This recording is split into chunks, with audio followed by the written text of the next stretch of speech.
எத்தனை பொருட்கள். குழந்தைங்களா, ஒரு சாதாரண தீப்பெட்டிய உங்ககிட்ட இப்ப கொடுக்க போறேன். அதுல எத்தனை வகையான பொருட்களை வைக்க முடியும்னு சொல்லுங்க.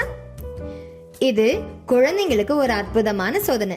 இது சொன்னதும் குழந்தைங்க தங்களை சுத்தி என்னென்ன சின்ன சின்ன பொருட்கள் இருக்குன்னு பாப்பாங்க. இதற்கு தேவையான பொருட்கள்: பருப்பு விதை, கிராம்பு, நிலக்கடலை, சின்ன கருமிளகு, பின் சின்ன கயிறு,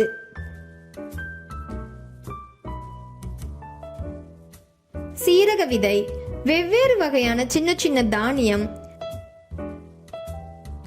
சின்ன மணி, சின்ன அலுமினிய ரிவிட்,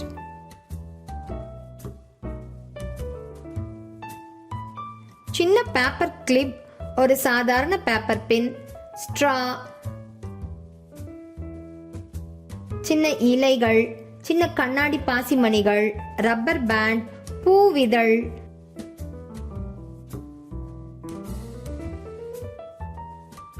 சின்ன குச்சி, கொஞ்சம் கம்பளி பஞ்சு, சின்ன கயிறு.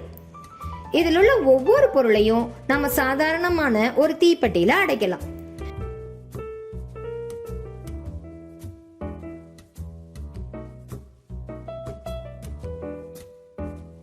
இந்த மாதிரி ஒரு சோதனை செஞ்சு பார்க்கலாம்னு சொன்னா நம்ம குழந்தைங்க அவங்கள சுத்தியும் உள்ள சின்ன சின்ன பொருட்களை தேட ஆரம்பிச்சிடுவாங்க. புது புது சின்ன பொருளா கண்டுபிடிக்கிறாங்க. இப்படித்தான் 25 வருஷத்துக்கு முன்னாடி அகமதாபாத்ல இருக்கிற விக்ரம் சாராபாய் சமூக அறிவியல் மையம் குழந்தைங்களுக்கு ஒரு போட்டியை வச்சாங்க. அந்த போட்டியில சில குழந்தைங்க சாதாரண தீப்பெட்டியில 250க்கும் மேற்பட்ட பொருட்களை போட்டு வச்சிருந்தாங்க. நீங்க அந்த குழந்தைகளை விட நிறைய பொருட்களை அடைப்பீங்கன்னு நினைக்கிறேன். மேலும் இந்த அற்புதமான சோதனைய சாதாரணமா எல்லா பள்ளிக்கூடத்திலையும் செய்யலாம். நாமும் செஞ்சு பார்க்கலாமா?